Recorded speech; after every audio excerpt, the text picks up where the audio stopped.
The restaurant was full that Tuesday evening, but one table remained untouched. Gabriel Ross sat alone at table 7, his hands folded on the white tablecloth, his expression blank as servers walked past him without making eye contact. The host had seated him 30 minutes ago, and since then, 3 different waitresses had avoided his section entirely. One whispered to another near the kitchen entrance, glancing his way with an uncomfortable look. Another pretended to check her phone rather than approach. Gabriel was used to this. At 32, he had learned that silence made people uncomfortable.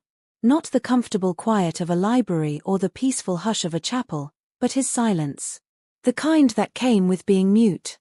The kind that made people nervous because they didn't know how to talk to someone who couldn't answer back.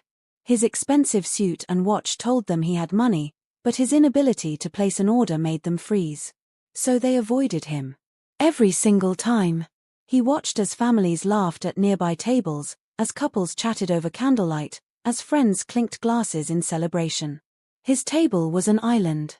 He pulled out his phone to type his order, but the waitress who had been assigned to his section was deliberately taking new tables on the opposite side of the room. The manager noticed but did nothing. Gabriel's jaw tightened. He'd been here before, not at this exact restaurant, but in this exact situation. Maybe he should just leave. Maybe he should stop trying to eat like a normal person in normal places. Just as he started to stand, a young woman with warm brown skin and gentle eyes approached his table. She wore the same uniform as the other servers, but something about her stride was different. Confident. Purposeful. She held a notepad and smiled at him the way she would smile at anyone else. Gabriel sat back down slowly, watching her with caution. Here it comes, he thought. The awkward moment when she realizes. The stammering. The backing away. But instead of speaking, the woman's hands moved in fluid, practiced motions. Good evening. My name is Nia. I'll be your server tonight. What can I get you to drink? She had signed to him. In perfect American Sign Language. Gabriel's eyes widened. His heart, which had been heavy with familiar disappointment, suddenly felt lighter. He stared at her for a moment, unsure if this was real. Then his hands moved, almost of their own accord. You know sign language? Nia nodded and signed back. Yes. My younger brother is deaf. Is this easier for you? Gabriel's hands trembled slightly as he responded. Much easier.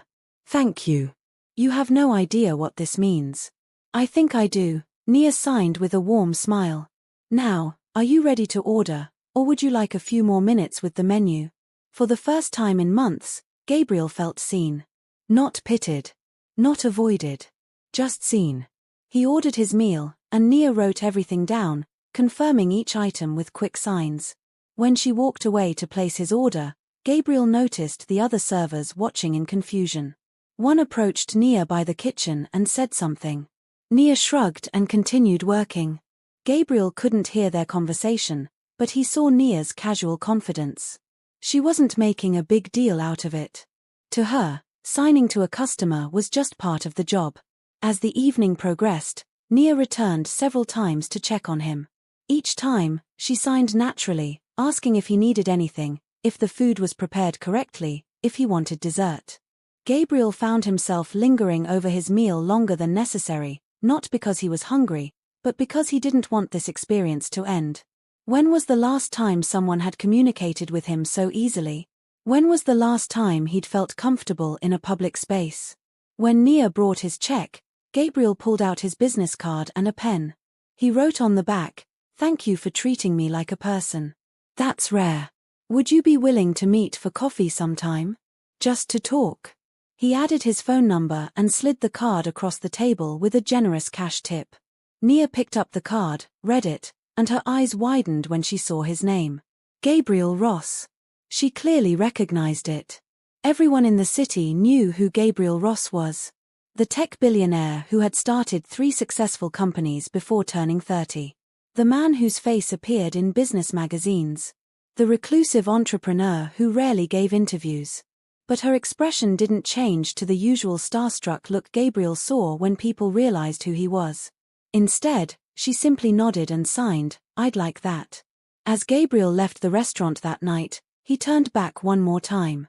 Nia was serving another table, laughing at something a customer had said. She looked so natural, so at ease. Something told him this wasn't just a chance encounter. Something told him this woman was about to change his life. But what Gabriel didn't know, what he couldn't possibly understand yet, was that Nia was drowning. Behind her bright smile and capable hands was a young woman barely holding her world together. And in the coming days, his offer of friendship would become the lifeline she desperately needed. Have you ever felt invisible in a crowded room? Have you ever wished someone would see you for who you really are? Drop a comment below and let us know your thoughts. And please subscribe so you don't miss what happens next between Gabriel and Nia. Nia's apartment was small. Not charmingly small or cozy small, but genuinely cramped. The kind of small that happened when 3 people shared a 2-bedroom space in an expensive city on very little income. When she arrived home after her shift at the restaurant, it was nearly midnight. Her mother, Patricia, was asleep on the pull-out couch in the living room, still wearing her nurse's uniform from her second job at the nursing home. Her first job at the grocery store ended at 3, and her second job started at 5. Patricia grabbed sleep wherever she could. Nia walked quietly past her mother and peeked into the bedroom she shared with her younger brother, Trevor. The 14-year-old boy was still awake, his face illuminated by the blue light of his tablet. When Nia flipped the light switch to get his attention, Trevor looked up and signed, "You're late." "Busy night," Nia signed back. "Why are you still up?" "School tomorrow." "Couldn't sleep." "Too much homework." Trevor's signs were sharp and frustrated. "Mrs. Henderson gave us a project, and I have to present it out loud in front of the class. I told her I can't, and she said I need to try harder." Nia's chest tightened with familiar anger. Trevor's school was supposed to have accommodations for him, but teachers constantly pushed back, expecting him to lip read or forcing him into situations that made him anxious. "I'll email her again tomorrow," Nia signed. "You shouldn't have to present out loud if you're not comfortable." "It doesn't matter," Trevor signed, his young face looking far too old for his age. "They don't care. They just want me to be normal." "You are normal," Nia signed firmly. "Don't let anyone tell you different." But Trevor had already turned back to his tablet, shutting her out. Nia sighed and got ready for bed. She changed into old sweatpants and a t-shirt, then lay down on her side of the room. The divider curtain between her bed and Trevor's gave the illusion of privacy, but she could still hear him shifting restlessly. She closed her eyes, but sleep didn't come easily. Her mind was too full. The rent was due in 2 weeks, and they were short. Again. Nia worked 3 jobs, the restaurant, a weekend gig at a coffee shop, and occasional freelance graphic design work when she could find it. Patricia worked 2 jobs and still they barely made ends meet. Trevor needed so much.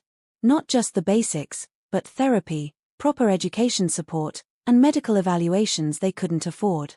His hearing loss was profound, but there were treatments that might help him, specialists who might improve his quality of life. All of it cost money they didn't have. Nia's phone buzzed on her nightstand. She picked it up and saw a text from an unknown number. "This is Gabriel Ross from the restaurant. Is this still okay to text? I wanted to say thank you again for tonight. It meant more than you know." Nia stared at the message. Gabriel Ross. The billionaire. She had served plenty of wealthy customers before, and they usually tipped well and forgot about her by the next day. But Gabriel had given her his personal number. He'd asked to meet for coffee, and something about the vulnerable look in his eyes when she'd first signed to him had stayed with her all night. She texted back. "Hi Gabriel. Yes, this is fine. I'm glad I could help. When did you want to meet?" His response came quickly. "Whenever works for you. I know you're probably busy. It's nice to talk to someone who understands." Nia bit her lip. She should probably keep this professional. He was a customer. A wealthy, powerful customer. But something about his loneliness had resonated with her. She knew what it felt like to be isolated. "How about Thursday afternoon? I have a break between jobs at 2. "Perfect. I'll send you the address of a quiet cafe." "Thank you, Nia." The next morning, Nia woke to chaos. Trevor was having a meltdown in the kitchen, signing angrily at Patricia, who looked exhausted and overwhelmed. I don't want to go to school, Trevor signed. I hate it there. Nobody understands me. They all think I'm stupid. You're not stupid, Patricia signed back, her movements slow and tired. But you have to go. Education is important. Then why can't I go to a deaf school? Trevor challenged. Why do I have to be the only deaf kid in a hearing school where nobody knows how to sign except the interpreter who's only there 3 days a week? Patricia's hands dropped. She didn't have an answer because they both knew the answer. Deaf schools were expensive. Private education was out of reach. They were stuck with the public school that was supposed to accommodate Trevor but constantly fell short. Nia stepped in, placing a gentle hand on Trevor's shoulder. I know it's hard, she signed. I know it feels impossible sometimes. But you're stronger than you think. Just get through today. One day at a time. Trevor's anger deflated into sadness. He nodded and grabbed his backpack, heading for the door without breakfast. Patricia watched him go, tears forming in her eyes. I'm failing him, she said out loud, her voice cracking. I'm his mother, and I'm failing him. No, you're not, Nia said firmly, pulling her mother into a hug. You're doing everything you can. We all are. But as Patricia left for her morning shift and Nia got ready for her own day, the weight of their situation pressed down on her shoulders. They were all trying so hard, working so many hours, and it still wasn't enough. Something had to change. But what? How could she possibly make enough money to give Trevor the life he deserved? Thursday afternoon arrived faster than Nia expected. She found herself sitting across from Gabriel Ross at a small cafe, her hands wrapped around a warm mug of tea. Gabriel had arrived early and already ordered for both of them, somehow remembering that she'd mentioned liking chamomile tea during their brief conversation at the restaurant. Tell me about your brother, Gabriel signed. Nia hesitated, then began to share. She told him about Trevor's diagnosis at age 3, about her father leaving when the medical bills became too much, about her mother working herself to exhaustion trying to provide. She told him about the inadequate school system, the expensive therapies they couldn't afford, the isolation Trevor felt. As she signed, Gabriel's expression grew more intense, more focused. He wasn't just listening politely. He was absorbing every word. When she finished, Gabriel was quiet for a moment. Then his hands moved. I became mute when I was 8. Car accident. Brain injury. The doctors said I might regain speech, but I never did. My parents were wealthy, so I had the best therapists, the best education, every accommodation I needed. But money didn't fix the loneliness. Money didn't make people see me as whole. Nia's heart ached for the child he must have been. How did you cope? She signed. I learned to write. I learned to type faster than anyone. I built businesses that let me communicate through action rather than words. But I never learned sign language.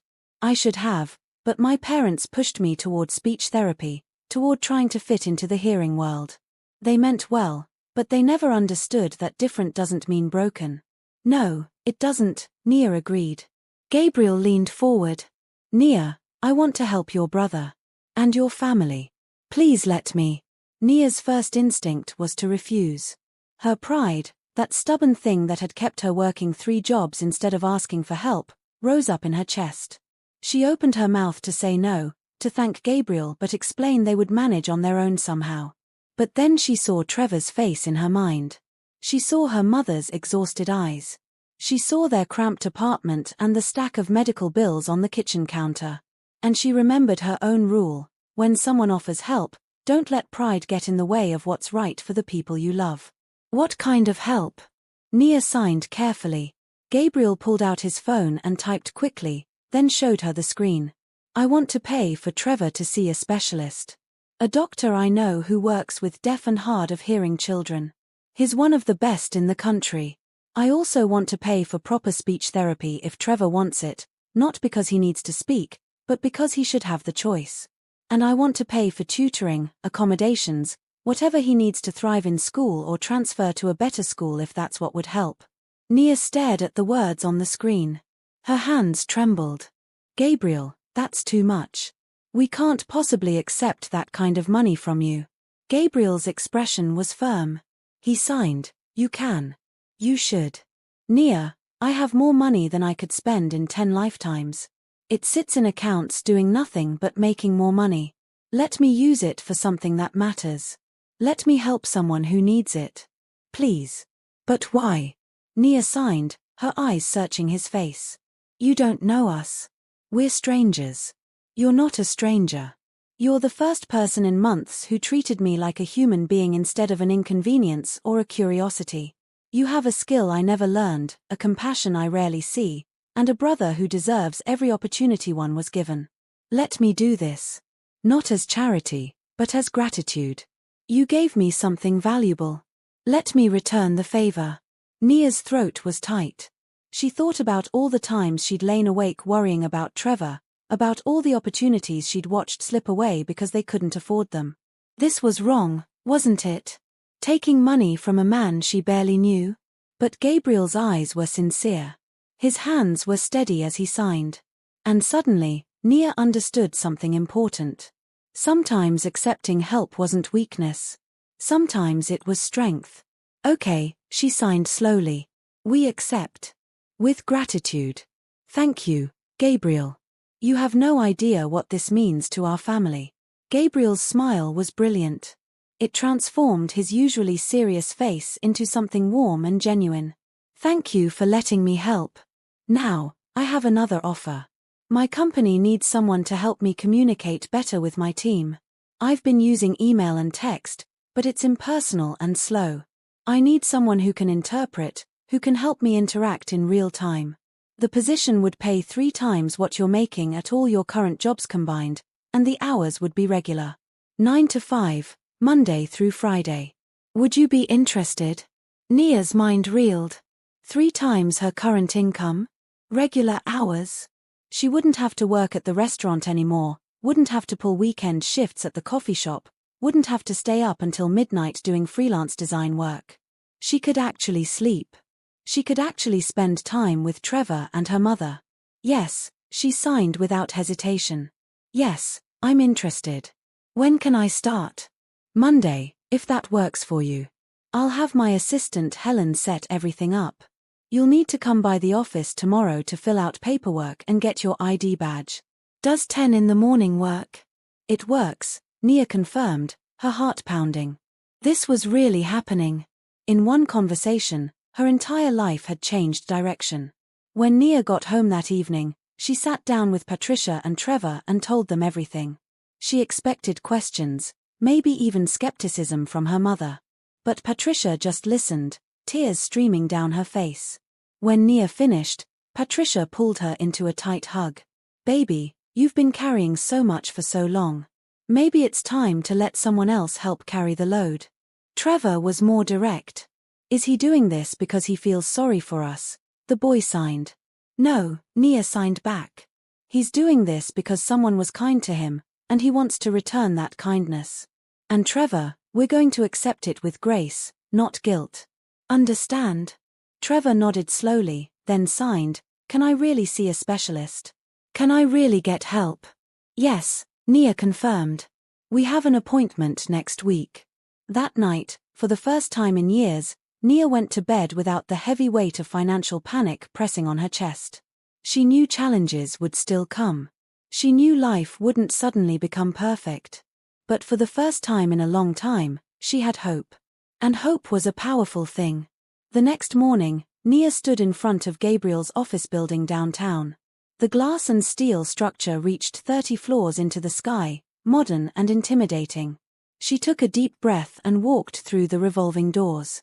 The lobby was sleek and professional, filled with people in business attire moving with purpose. A security guard directed her to the 25th floor, and soon she was stepping out of the elevator into a quiet reception area. A woman in her 50s with kind eyes and graying hair approached her. She extended her hand. You must be Nia. I'm Helen, Gabriel's assistant. He's told me so much about you. Welcome to the team. Thank you, Nia said, shaking her hand. I'm excited to start. Helen walked her through the office, explaining the layout, introducing her to various team members. Everyone was polite and professional, though Nia could feel their curiosity. Who was this new woman that Gabriel had personally hired?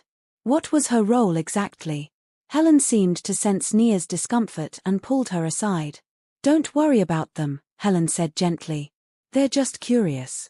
Gabriel doesn't usually bring new people in personally. But I've worked with him for 10 years, and I can tell you this, he doesn't do anything without careful thought. If he hired you, it's because you're exactly what we need." Nia smiled gratefully. "I hope I can live up to that." "You will," Helen assured her. "Now, let's get you set up." By the time Nia left the office that afternoon, she had a badge, a desk outside Gabriel's office, and a clear understanding of her responsibilities. She would attend meetings with Gabriel, interpret his signs for others, help him communicate in real time, and manage his schedule. It was a lot, but Nia felt capable. She felt ready. Monday morning, her first official day, Nia arrived at 8:45. Gabriel was already in his office, working on his computer. When she knocked on the glass door, he looked up and waved her in. "Ready for your first day," he signed. "Ready," Nia confirmed. "Good. We have a staff meeting at 9. There are 15 people who report to me, and I need you to help me communicate with them. I'll sign what I want to say, and you voice it. They can respond to you, and you'll sign their responses to me. Think you can handle that?" "Absolutely," Nia signed. "Let's do this." And just like that, Nia's new life began. The first staff meeting was intense. Gabriel's team consisted of software engineers, product managers, marketing specialists, and business analysts. They were smart, fast-talking, and opinionated. As they filed into the conference room, Nia felt their eyes on her, assessing, wondering.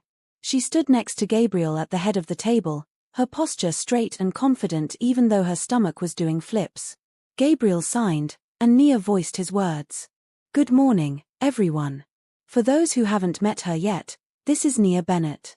She'll be helping me communicate more effectively with all of you. I know we've managed with emails and typed messages, but I want to be more present in these meetings, more engaged in real-time discussions. Nia will interpret my signs, and she'll sign your responses back to me. I expect all of you to treat her with the same respect you'd show me. Her voice is my voice in these meetings." The team nodded, some more enthusiastically than others. A young man in thick-rimmed glasses raised his hand. "Will Nia be in all our meetings?" Gabriel signed, and Nia translated. "Most of them. If I'm there, she's there. That's how this works." Another woman, older with sharp features, spoke up. "What about confidential discussions? Sensitive information?" Gabriel's signs were firm. "Nia has already signed an NDA. She has access to everything I have access to. If you trust me, you can trust her." The meeting continued, moving into technical discussions about product launches, marketing strategies, and budget allocations. Nia interpreted seamlessly, her voice clear and steady as she translated Gabriel's signs. She also signed back the responses, occasionally having to ask people to slow down or repeat themselves when the conversation moved too quickly. But she kept up. She made it work. By the end of the meeting, something had shifted. The team was talking directly to Gabriel instead of to her, making eye contact with him instead of treating her like the only person in the room who could hear. It was subtle but significant. Gabriel's presence in the room felt stronger, more authoritative. When everyone filed out, Helen caught Nia's eye and gave her a thumbs up. Gabriel turned to Nia once they were alone in the conference room. "You were perfect," he signed. "Thank you." "You're welcome," Nia signed back. "But I think you did most of the work. You commanded that room. Only because you gave me the ability to do so," Gabriel countered. "This is going to work, Nia. I can feel it." Over the next few weeks, Nia settled into her new role. She learned Gabriel's signing style, the shorthand he used, the expressions that meant he was frustrated or excited or deep in thought. She learned his schedule, his preferences, his work habits. And in return, Gabriel learned about her. They spent long hours together, in meetings and working sessions, and gradually their professional relationship deepened into friendship. Meanwhile, Trevor's life was transforming. The specialist Gabriel had arranged, Dr. James Porter, was everything they'd hoped for. After a comprehensive evaluation, he sat down with Nia, Patricia, and Trevor to discuss options. Trevor's hearing loss is profound, Dr. Porter explained through an interpreter present for Trevor. But there are interventions that could help. Hearing aids might provide some benefit, though they won't restore normal hearing. More importantly, Trevor needs consistent access to sign language education, deaf mentors, and a supportive community. I'd recommend a school that specializes in deaf education. Patricia's face fell. We can't afford private school. Dr. Porter smiled. Mr. Ross has already arranged for a scholarship to the best deaf school in the state. If you're interested, Trevor can start next semester. Trevor's eyes went wide. He signed rapidly. Really?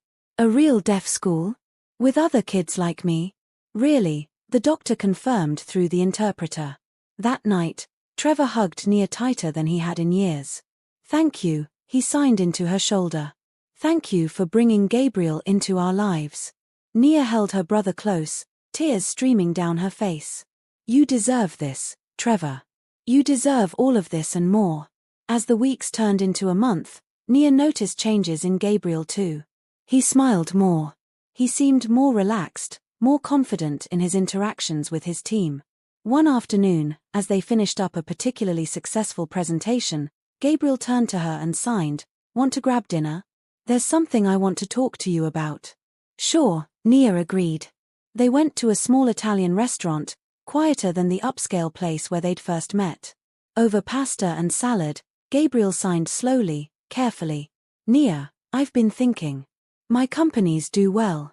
We make good products, we turn profits. But what's it all for if I'm not using my resources to make a real difference? I want to start a foundation. For people like Trevor. For people like me. A foundation that provides communication resources, education support, medical care, scholarships. Everything that can help deaf individuals and people with speech disabilities thrive. Nia's heart swelled. Gabriel, that's wonderful. The world needs that. I want you to help me run it, Gabriel signed. Not just as an employee, but as a partner. You understand what these communities need. You've lived it. I have the resources, but you have the insight. Together, we could actually change lives. Nia set down her fork, overwhelmed. Are you serious? Completely serious. You'd still work with me during the day, but we'd dedicate time to building this foundation.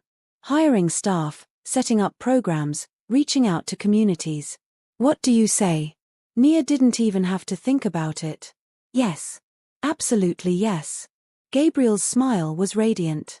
Then we start planning tomorrow.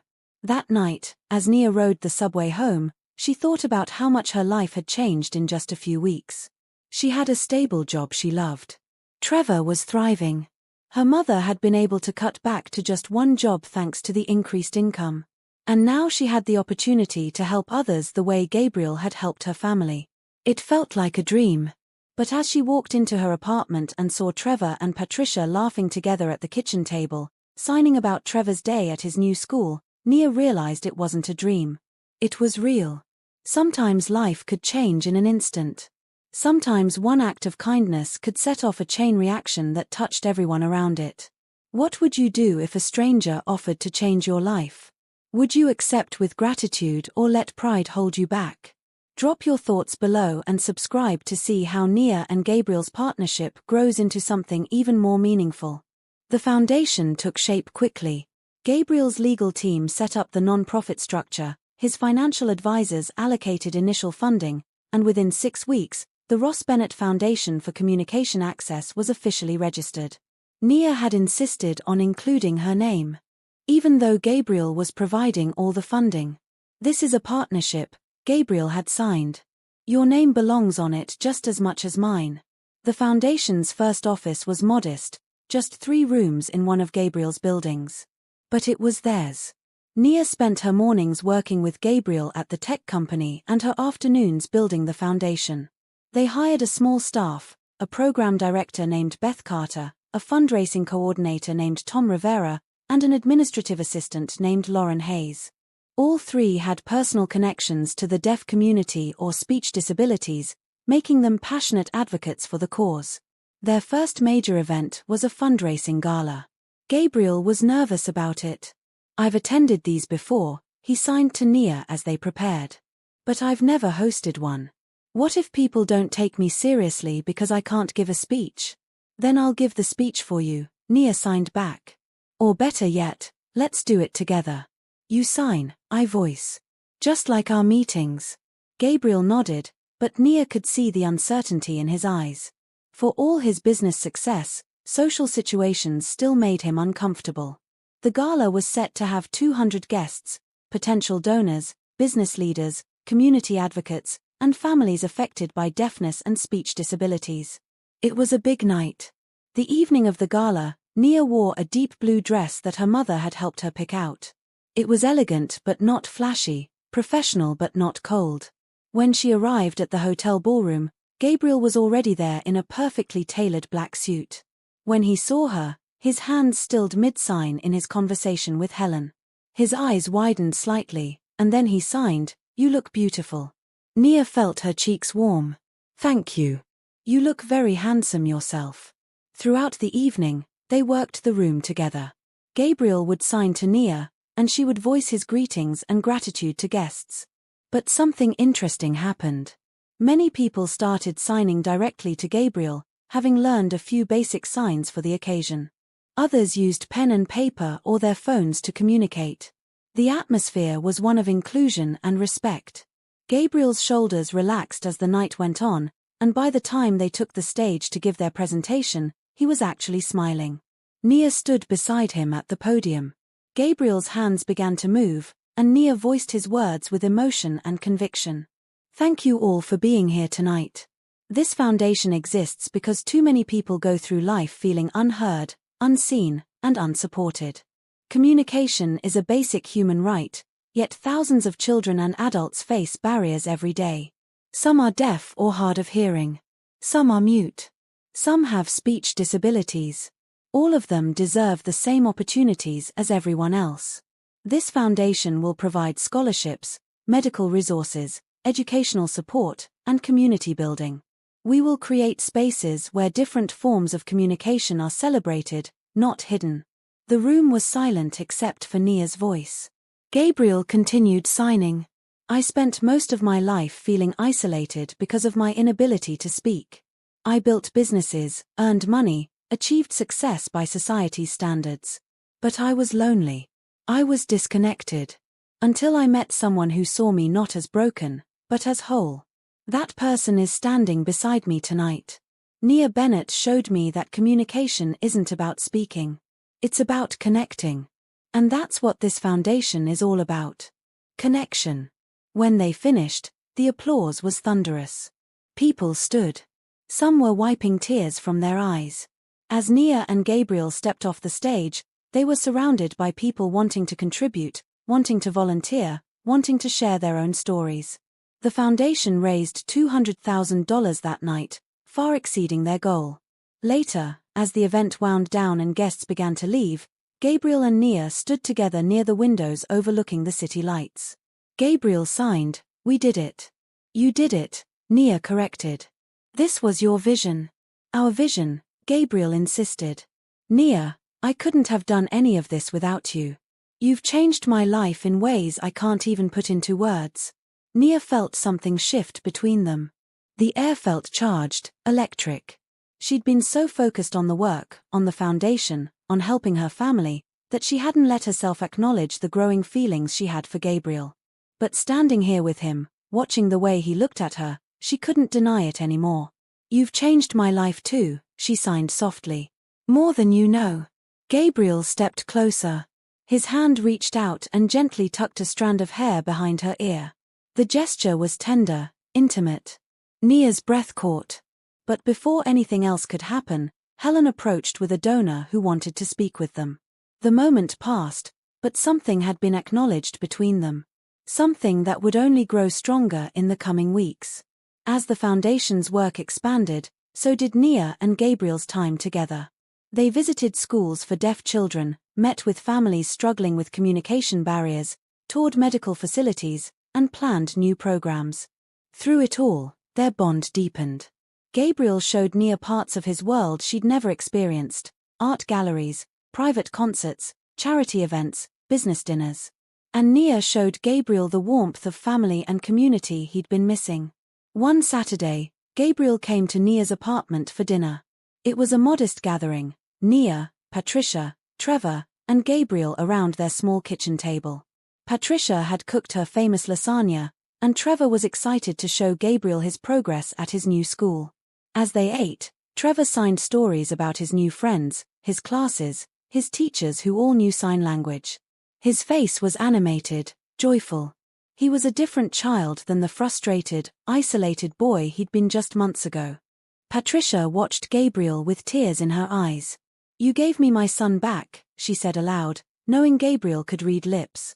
"I will never be able to thank you enough." Gabriel shook his head and signed, with Nia translating for Patricia. "I didn't do anything special. I just shared what I had. You did the hard work of raising two incredible children. That's far more impressive than anything I've done." After dinner, Trevor pulled out a board game, and they all played together. Gabriel was terrible at the game, which made Trevor laugh. Nia watched Gabriel's face transform with each laugh, with each moment of connection. He belonged here. In this small, cramped apartment with mismatched furniture and decades-old appliances. He belonged with her family. As the evening ended and Gabriel prepared to leave, he turned to Nia at the door. "Thank you for letting me be part of this," he signed. "Your family is special."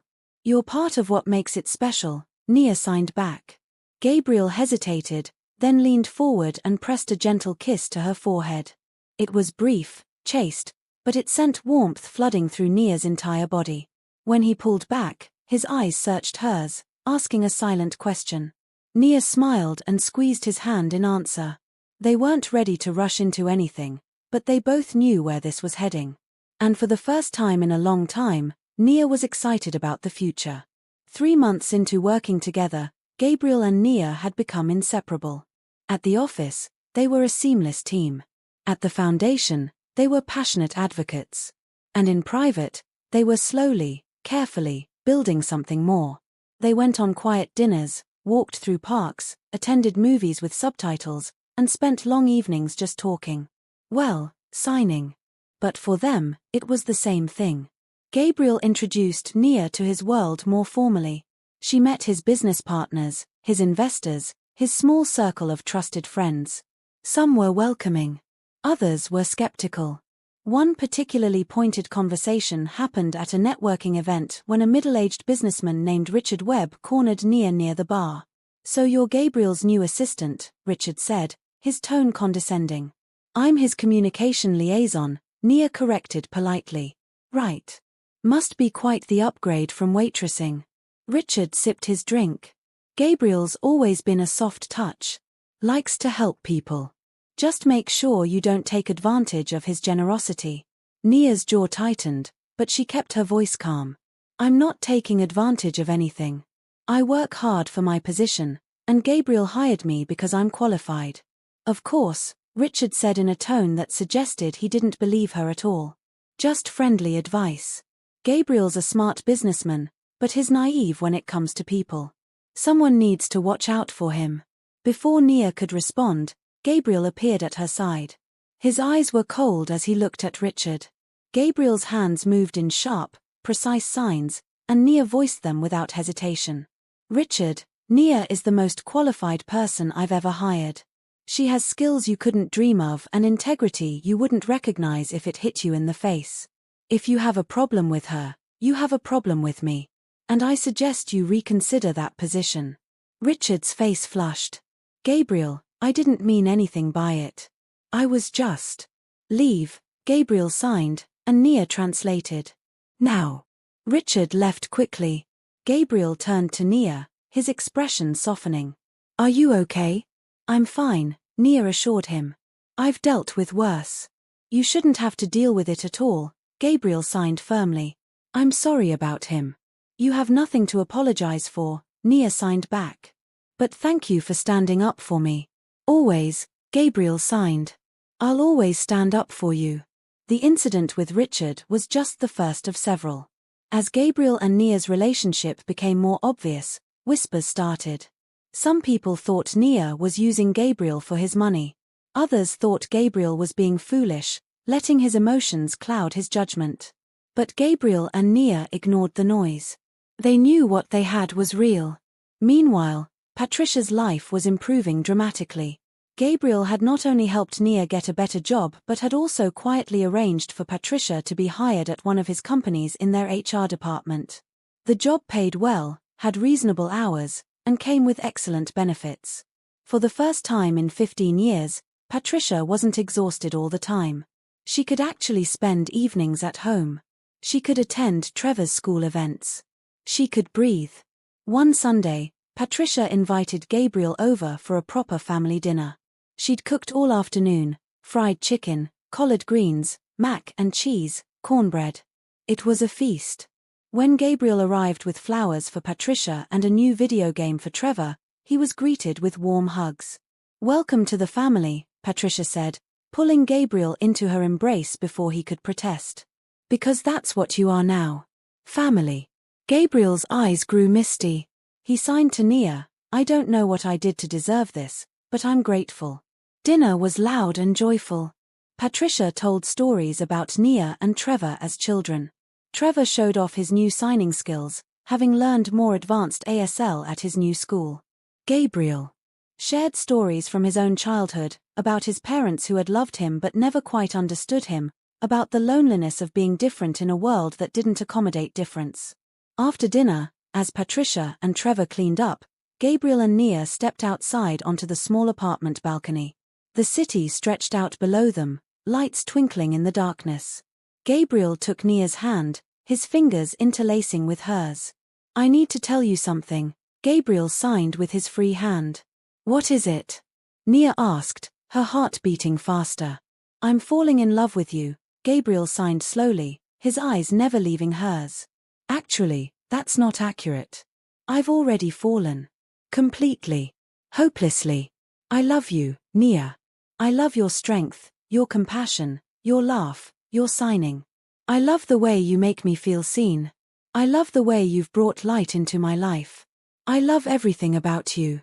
Nia's eyes filled with tears. She used both hands to sign back, "I love you too. I have for a while now. I was just afraid to say it." "Why afraid?" Gabriel asked. "Because this feels too good to be true," Nia admitted. "Because I keep waiting for something to go wrong. Because I've never felt this way about anyone before, and it's terrifying and wonderful all at once." Gabriel cupped her face gently with both hands, then signed, "Nothing is going to go wrong. I promise you, Nia. I'm not going anywhere. This is real. We're real." And then he kissed her. It was soft and sweet and full of promise. When they finally pulled apart, both of them were smiling. From inside the apartment, they heard Trevor shout, "Finally." Patricia laughed, and Gabriel and Nia joined in. They'd been so obvious, apparently, that even Trevor had noticed. That night marked a turning point. Gabriel and Nia were no longer just colleagues or friends. They were partners in every sense of the word. And as they worked together to build the foundation, to help families like Nia's, to create resources for communities that needed them, their love grew deeper and stronger. The foundation held its first scholarship ceremony 2 months later. 15 students received full scholarships to deaf schools or programs. Trevor was one of them, though Gabriel had insisted on making it a blind selection process. Trevor had earned his spot through his essay and grades, not through his connection to Gabriel. When Trevor walked across the stage to receive his certificate, tears were streaming down his face. He signed his thank you to the audience, and through an interpreter, he said, "This scholarship means I get to learn with people who understand me. It means I get to have a future. Thank you to everyone who made this possible." Nia watched from the side of the stage, Gabriel's arm around her waist. She leaned into him and signed, "We're changing lives." "Yes," Gabriel agreed. Together. The Ross Bennett Foundation grew faster than anyone anticipated. Within 6 months, they had expanded to 3 offices across the state, hired 20 staff members, and launched 5 major programs: scholarships for deaf students, medical assistance for hearing and speech evaluations, sign language classes for families, support groups for isolated individuals, and workplace accessibility training. The foundation's reputation spread quickly, and soon they were receiving calls from across the country. Gabriel and Nia were busier than ever. They traveled to conferences, met with government officials about disability policy, partnered with schools and hospitals, and oversaw the foundation's daily operations. Through it all, their relationship deepened. They moved with the easy synchronization of people who understood each other completely. Gabriel could sign a single word, and Nia would know exactly what he meant. Nia could raise an eyebrow, and Gabriel would know she was thinking the same thing he was. Helen, who had been watching their relationship grow, pulled Nia aside one afternoon. "You know, I've worked with Gabriel for 12 years. I've seen him build 3 successful companies. I've seen him negotiate deals worth millions of dollars. But I've never seen him happy until you came into his life." Nia smiled. "He makes me happy too. Happier than I ever thought possible." "Good," Helen said firmly. "You both deserve it. And for what it's worth, I think you're perfect for each other." But not everyone shared Helen's enthusiasm. Gabriel's business partners, particularly those who had been with him since the beginning, started to question his priorities. In a tense board meeting, one of them, a man named Craig Foster, spoke up. "Gabriel, we need to talk about the foundation. You're spending more time on it than on the company. Our competitors are gaining ground. We need you focused." Gabriel's hands moved sharply, and Nia translated. "The company is doing fine. We're ahead of projections. The foundation is important work, Craig. It matters." "I'm not saying it doesn't matter," Craig countered. "But you're the CEO. You can't split your focus like this. And honestly, some of us are concerned about Nia's influence on you." The room went silent. Nia felt every eye turn to her. Gabriel's expression hardened. "Explain that comment," Nia voiced for him. Craig shifted uncomfortably. "Look, we all like Nia. She's great at her job. But she's also your girlfriend. And this foundation, it's her passion project.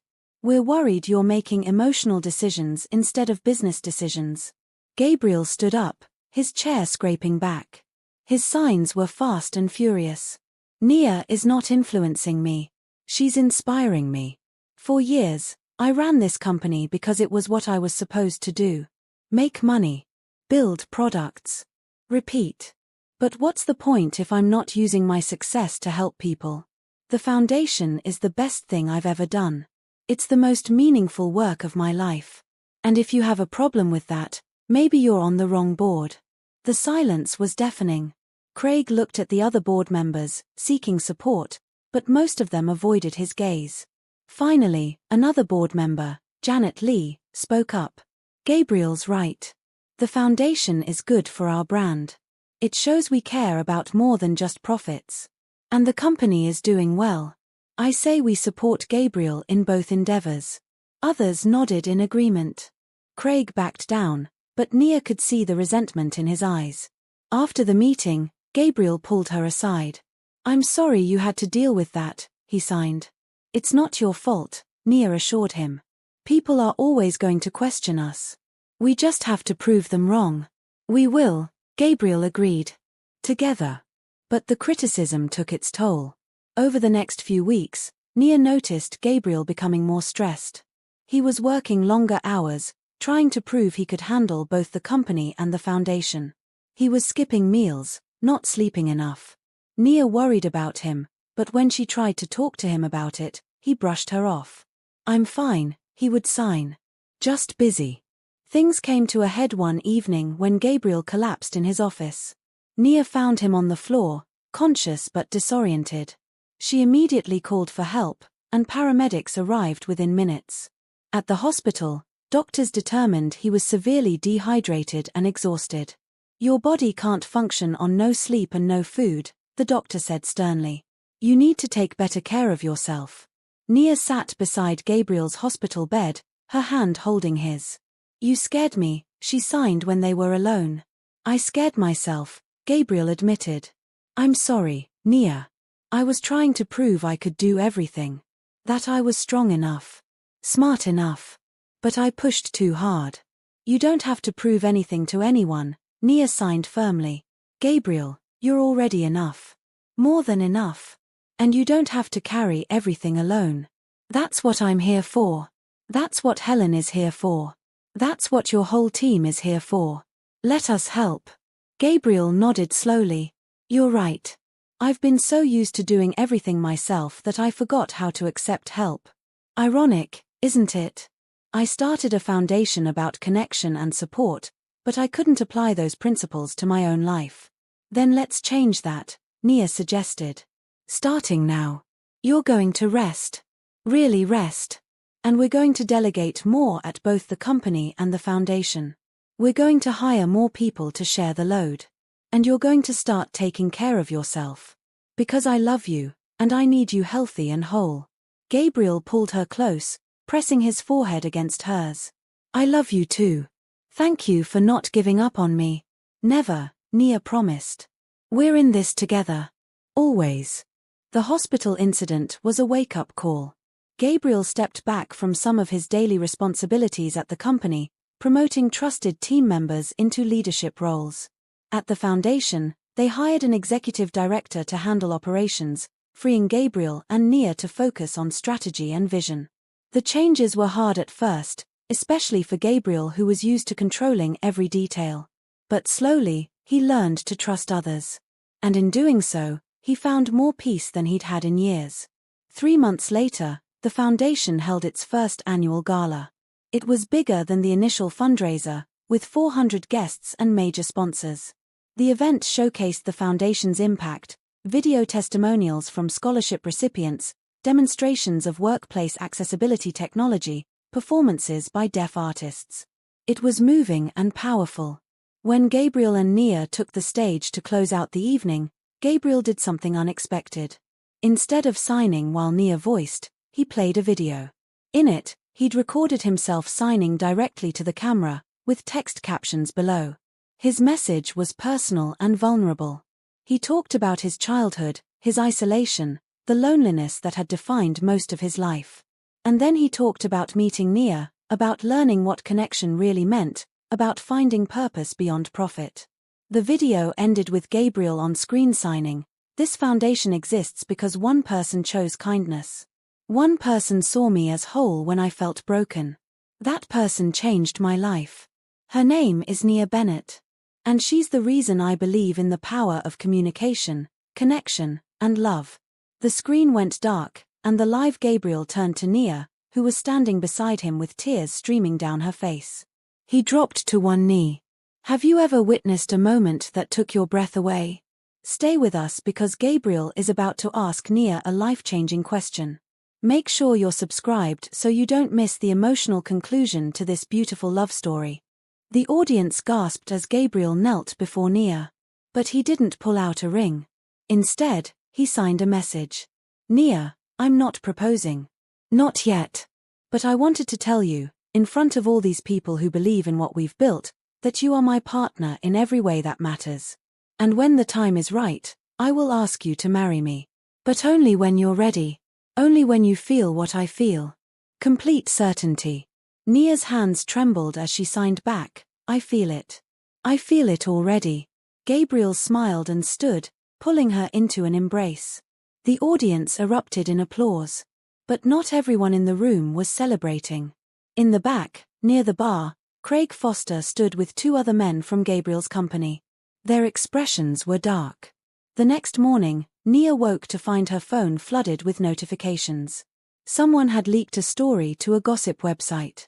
The headline read, "Tech billionaire Gabriel Ross falls for former waitress, true love or gold digger?" The article was vicious. It detailed Nia's background, her family's financial struggles, the fact that Gabriel had hired her and helped her family. It painted her as a manipulative woman who had targeted a vulnerable, lonely billionaire for his money. Nia felt sick. She sat on her bed, scrolling through comment after comment. People she'd never met were calling her names, questioning her motives, tearing apart her character. Her hands shook as she reached for her phone to call Gabriel. He answered on the first ring. I saw it, he signed over video chat. Nia, I'm so sorry. I'm going to find out who did this. It doesn't matter who did it, Nia signed back, her face drawn with pain. The damage is done. Gabriel, people think I'm using you. They think I'm with you for your money. People who don't know you, Gabriel countered. People who don't matter. But what if they're right? Nia signed, tears falling. What if I did accept too much help? What if I did cross a line somewhere? Stop, Gabriel signed firmly. You did nothing wrong. You accepted help when it was offered. You worked hard for everything you have. You've never asked me for anything. Never. This story is garbage, and I won't let it hurt you. But the story did hurt. Over the next few days, Nia felt the weight of public judgment. Reporters showed up at her apartment. Photographers followed her to work. Social media was brutal. Even some people at the foundation looked at her differently, wondering if the article had merit. The worst moment came when Craig Foster called for an emergency board meeting. He stood before the board and made his case. Gabriel's judgment is compromised. This relationship with Nia has become a liability. The negative press is affecting our brand. I move that we require Gabriel to step back from any public-facing roles until this situation is resolved. Gabriel's hands flew. You're using tabloid trash as justification for a power play. This isn't about the company's reputation. This is about you wanting more control. This is about protecting the company from your poor decisions, Craig shot back. You hired your girlfriend. You started a foundation that takes your time and attention. You're making emotional choices that hurt the business. Janet Lee stood up. That's enough, Craig. Gabriel has built this company from nothing. His decisions, emotional or not, have created billions in value. One negative article doesn't change that. And frankly, I'm appalled that you're using personal attacks against Nia to make your point. She's done nothing but support Gabriel and do excellent work. The room divided. Some board members supported Craig. Others supported Gabriel. In the end, the vote to sideline Gabriel failed. But the damage to trust was done. After the meeting, Gabriel resigned from the board entirely, retaining his ownership but stepping away from day-to-day control. I don't need this, he signed to Nia later. I don't need people who question my judgment and attack you. The company will be fine without me in the boardroom. And I'll be fine focusing on what actually matters. The foundation. You. Our life together. Nia felt guilty. You're giving up your company because of me. I'm giving up a board seat, Gabriel corrected. The company will still make money. They'll still run smoothly. But I'm choosing to invest my energy where it makes a real difference. And that's with you. Despite Gabriel's confidence, the public scrutiny continued. Nia felt it everywhere she went. She stopped going to public events. She avoided social media entirely. She even considered leaving the foundation, thinking it might help Gabriel's reputation if she wasn't so visible. When she mentioned this to Gabriel, his response was immediate and fierce. If you leave, I leave, he signed. We built this together. We're partners. I won't let cruel people drive you away from something you love. We're going to face this together. Patricia and Trevor rallied around Nia too. Her mother gave her a long talk one evening. Baby, people are always going to judge. Especially when they see a black woman with a wealthy white man. They're going to make assumptions. They're going to try to tear you down. But you know who you are. You know what you and Gabriel have is real. Don't let strangers take that from you. Trevor was more direct. He signed, Gabriel loves you. Anyone with eyes can see that. People who say you're using him are just jealous or racist or both. Ignore them. Their support helped, but it didn't make the situation easier. The turning point came 2 weeks later when Gabriel decided to hold a press conference. Nia begged him not to. It'll just give the story more attention, she argued.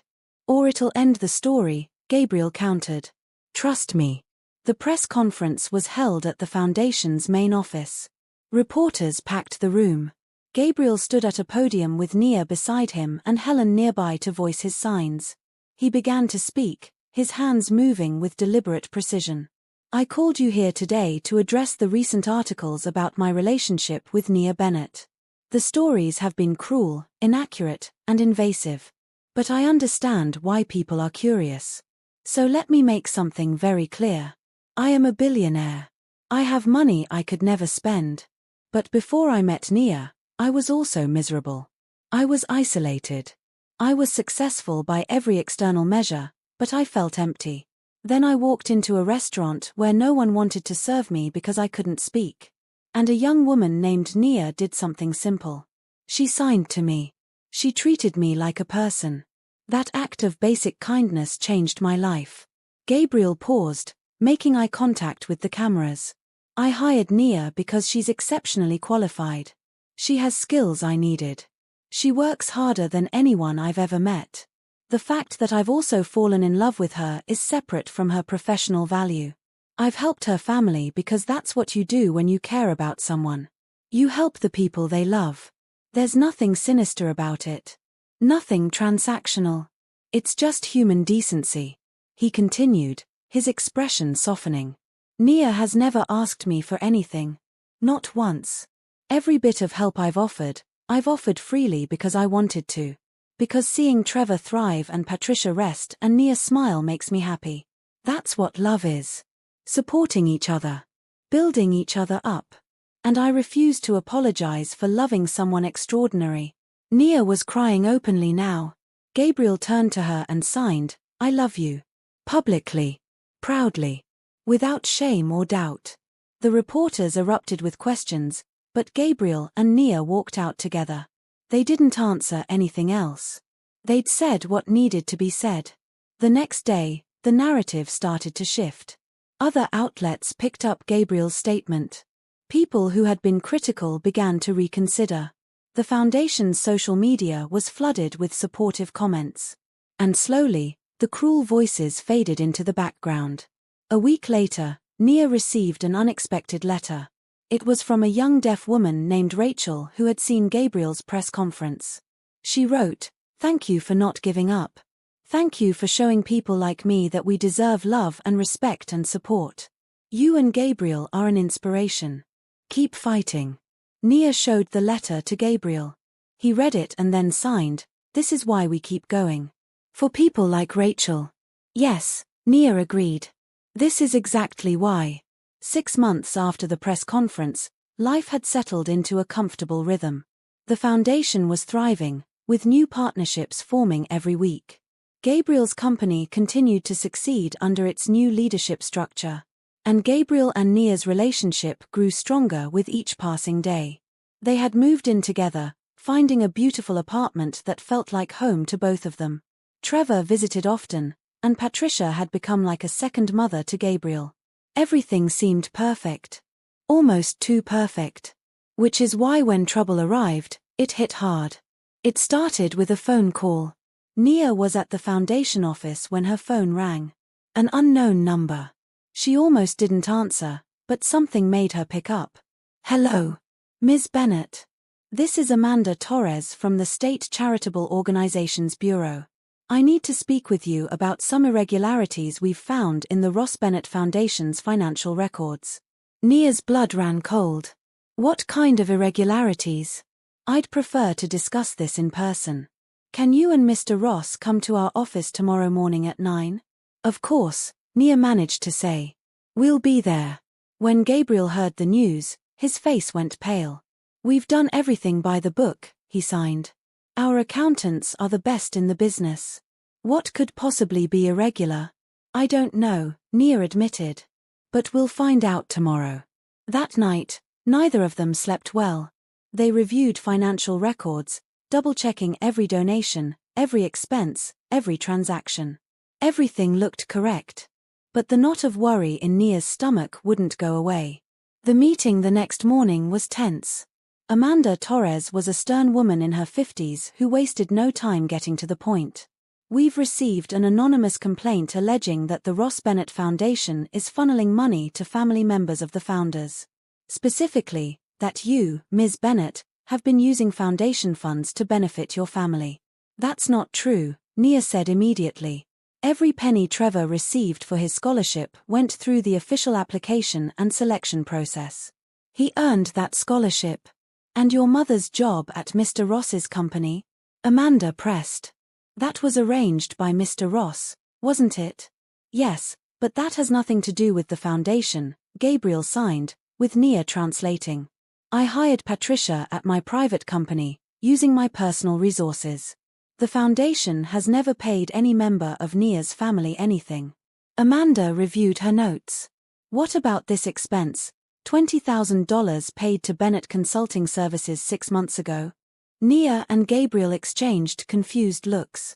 I don't know what that is, Nia said. I've never heard of Bennett Consulting Services. According to our records, it's registered under your name, Ms. Bennett, Amanda said, showing them paperwork. Nia's hands shook as she looked at the documents. This isn't my signature. Someone forged this. Gabriel, I swear I didn't do this. Gabriel took her hand. I know you didn't. Someone is setting us up. The investigation took 3 agonizing weeks. During that time, the foundation's operations were suspended. Staff worried about their jobs. Families who depended on foundation programs panicked. And Nia felt the weight of guilt even though she'd done nothing wrong. Who would do this? Who would try to destroy everything they'd built? The answer came from an unexpected source. Helen, who had been digging into the foundation's financial records with a forensic accountant, discovered something. The fake Bennett Consulting Services was set up by someone with access to our internal systems. Someone who could create invoices that looked legitimate. Who? Gabriel demanded. Craig Foster, Helen said quietly. He invested in the foundation early on, remember? He had partial access to financial records. And the timing of the company's creation matches up with his attempts to undermine you at the board level. Gabriel's expression hardened. He tried to frame Nia to prove I was making poor decisions. He wanted to discredit both of us. The evidence was brought to Amanda Torres and local authorities. Craig was arrested for fraud and embezzlement. He'd not only created the fake company to frame Nia but had also stolen other funds from various projects over the years. His arrest made headlines. The foundation was cleared of all wrongdoing. And Nia's name was publicly exonerated. But the experience left scars. Nia struggled with trust for weeks afterward. She became hypervigilant about every foundation transaction, double and triple checking everything. She pulled away from Gabriel emotionally, afraid that her presence in his life would continue to bring trouble. One evening, Gabriel found her crying in their bedroom. He sat beside her and signed, "Talk to me." "I'm scared," Nia admitted through her tears. "Every time things are going well, something terrible happens. The article. The investigation. What's next?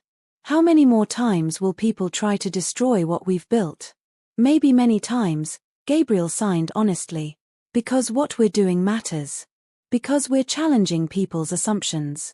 Because we're proof that love and kindness can change the world. People who are cynical or cruel will always try to tear that down. But Nia, we can't let them win. We can't let fear keep us from living fully." "I'm so tired of fighting," Nia whispered. "Then let me fight for us," Gabriel signed. "Let me carry the weight for a while. You've been so strong for so long. It's okay to rest. It's okay to let someone else protect you." Nia leaned into him, letting his arms wrap around her. "I don't know what I'd do without you." "You'll never have to find out," Gabriel promised. "Because I'm not going anywhere. Ever." The investigation's resolution brought renewed energy to the foundation. Staff returned to work with purpose. Programs expanded. And Nia slowly regained her confidence. But the experience had taught them both an important lesson: their happiness would always require active protection. There would always be people who didn't understand, who questioned their motives, who tried to bring them down. But as long as they stood together, they could weather any storm. 2 months after Craig's arrest, Trevor performed in his school's annual showcase. He signed a poem he'd written about overcoming silence and finding his voice. Patricia, Nia, and Gabriel sat in the audience, watching with pride. When Trevor finished, the applause was thunderous. Afterward, Trevor ran to them, his face glowing. "You were incredible," Nia signed. "I wasn't scared at all," Trevor signed back. "Because I knew you were all here." That's what family does. They show up. Gabriel pulled Trevor into a hug, then signed, always. We'll always show up for you. That night, as Nia and Gabriel walked home hand in hand, she felt something shift inside her. The fear that had been weighing on her loosened its grip. Yes, there would be more challenges. Yes, there would be more people who didn't understand. But she had Gabriel. She had her family. She had a purpose. And that was enough to face anything. Spring arrived with warmth and new beginnings. The foundation celebrated its one-year anniversary with a ceremony honoring 50 scholarship recipients, 30 families who had received medical assistance, and hundreds of people who had attended their sign language classes. The impact was undeniable. Lives had changed. Communities had grown stronger. And at the center of it all were Gabriel and Nia, two people who had found each other in the most unexpected way.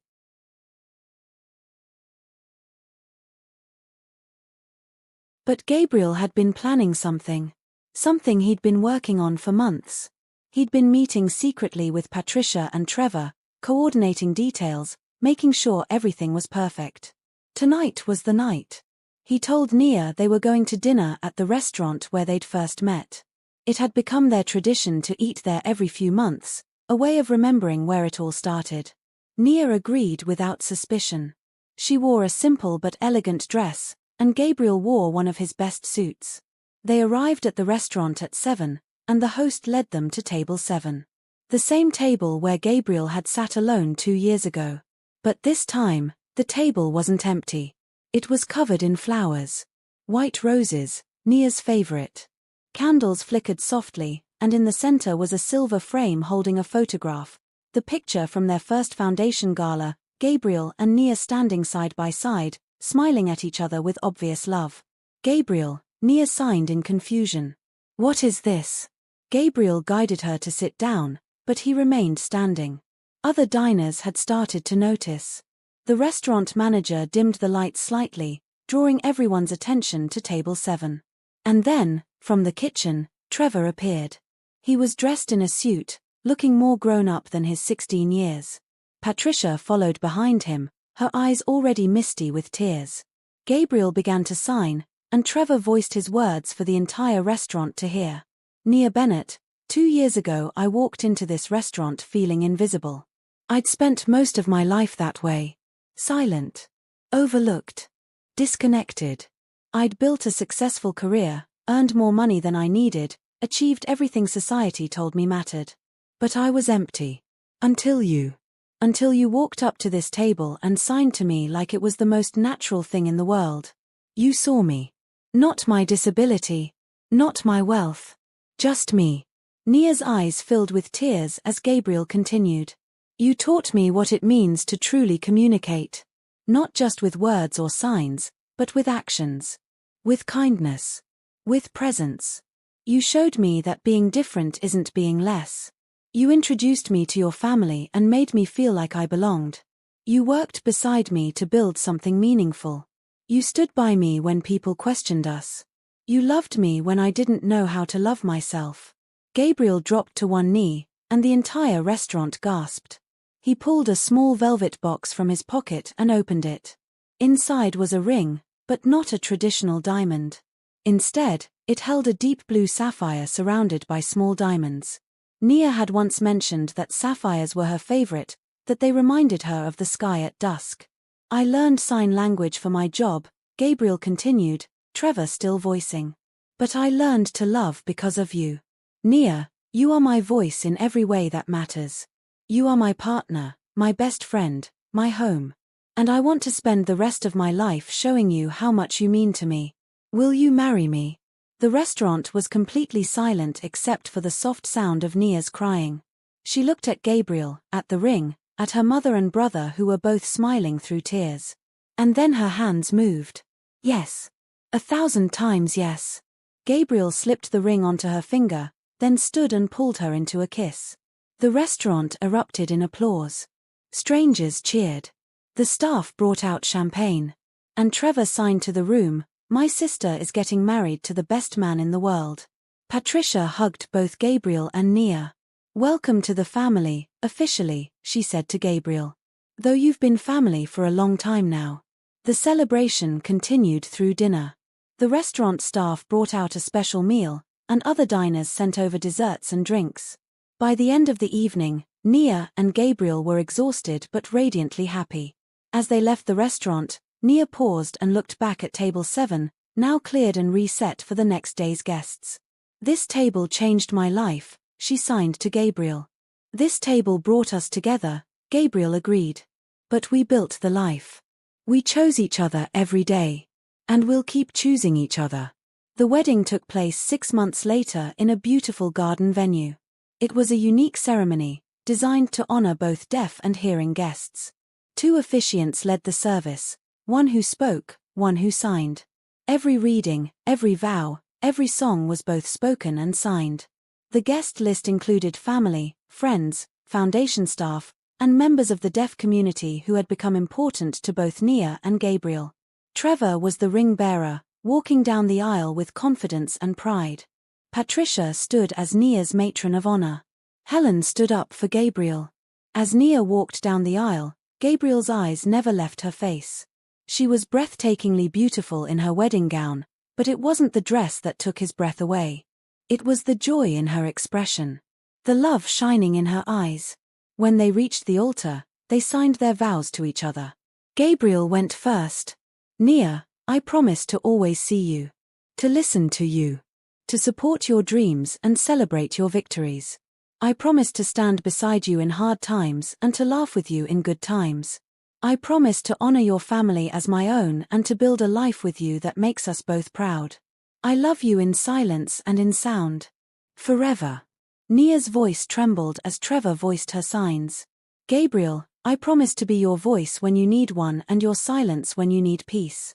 I promise to build our life as partners, making decisions together, facing challenges together, celebrating together.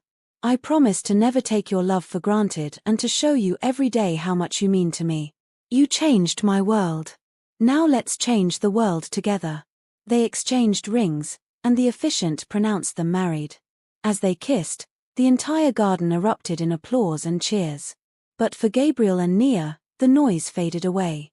In that moment, there was only each other. Only love. Only the promise of a future they would build together.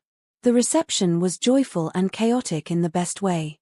There was dancing with music that had strong bass so deaf guests could feel the beat. There were speeches, some signed and some spoken, all of them funny and touching. The foundation staff presented the newlyweds with a photo album documenting all the families they'd helped over the past 2 years. Patricia gave a tearful toast about watching her daughter find not just love, but partnership. And Trevor signed a poem he'd written about his sister, about how she'd always been his voice, and now she'd found someone who would be hers. As the evening wound down, Gabriel and Nia snuck away from the reception for a quiet moment. They stood on a balcony overlooking the garden, the sounds of celebration floating up from below. "Mrs. Ross," Gabriel signed with a smile. "Mr. Ross," Nia signed back, matching his grin. "How does it feel?" Gabriel asked. "Perfect," Nia signed. "Absolutely perfect. Though I have a confession." "What's that?" "When I first signed to you in that restaurant, I had no idea you were a billionaire. I just saw a man who looked lonely. A man who needed someone to see him. And I saw a woman with kind eyes and capable hands," Gabriel signed. "A woman who would change my entire world. Did I change it for the better?" Nia asked, her expression playful. Gabriel pulled her close and signed against her shoulder where she could feel his hands moving. "You made it worth living. You gave me purpose. You gave me love. You gave me everything." They stood together in comfortable silence, watching the stars appear in the darkening sky. Below them, their guests celebrated. Trevor was showing some of the hearing guests how to sign various words.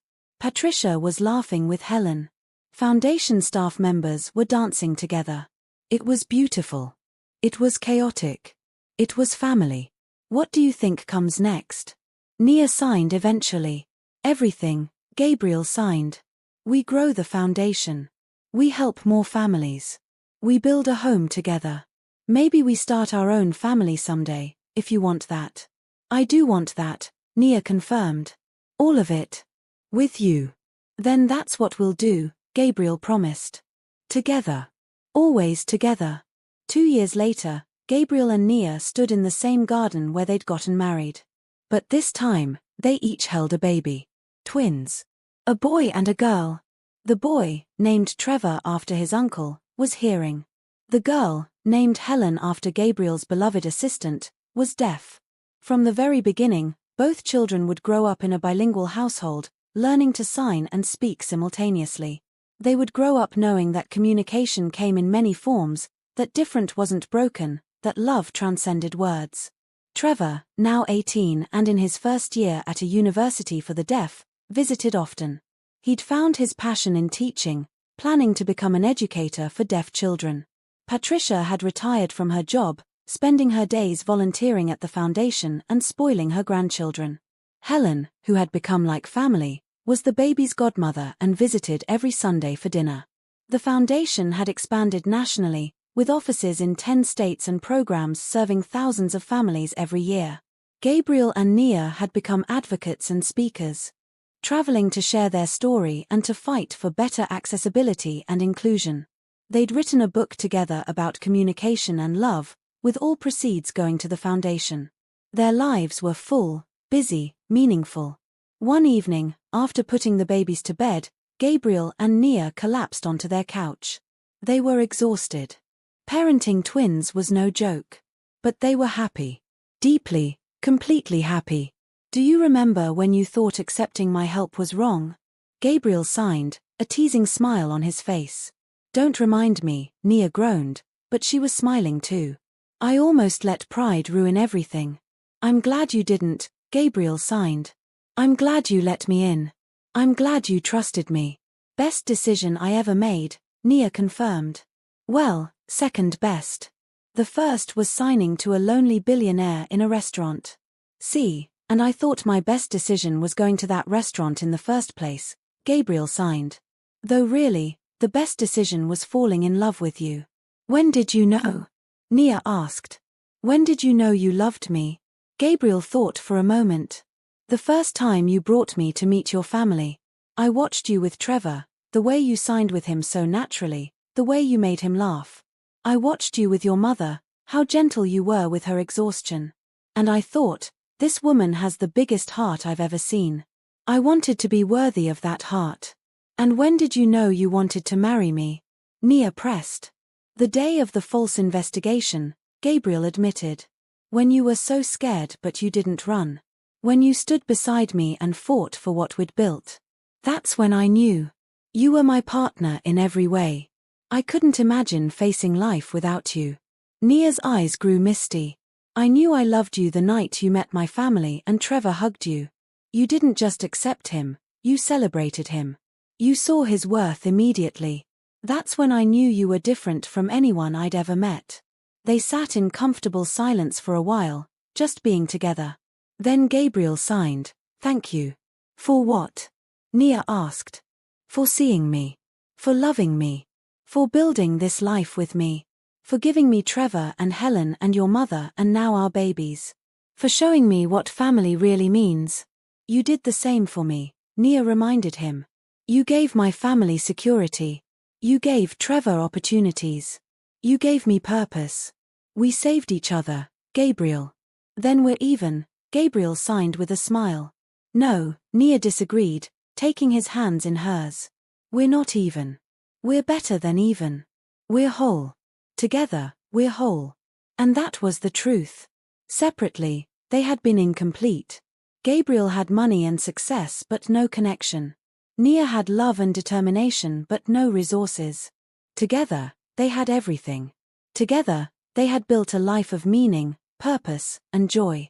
Together, they had created a family that celebrated difference and embraced all forms of communication. Together, they had proven that love doesn't need words.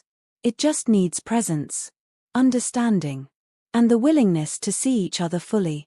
As they sat together on their couch, in their home filled with love and laughter and children, Gabriel and Nia knew they had found something rare. Not perfect, because nothing in life is perfect. But real. True. Lasting. They had found a love that spoke in silence.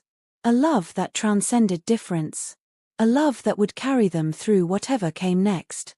And whatever came next, they would face it together. Always together. In silence and in sound. Forever. Thank you for joining us on Gabriel and Nia's beautiful journey from strangers to soulmates. If this story touched your heart, please like, comment, and subscribe. Share your own story of unexpected connection in the comments below. Love comes in many forms, speaks in many languages, and sometimes, the most powerful words are the ones we never speak out loud. Until next time, keep believing in the power of kindness and connection.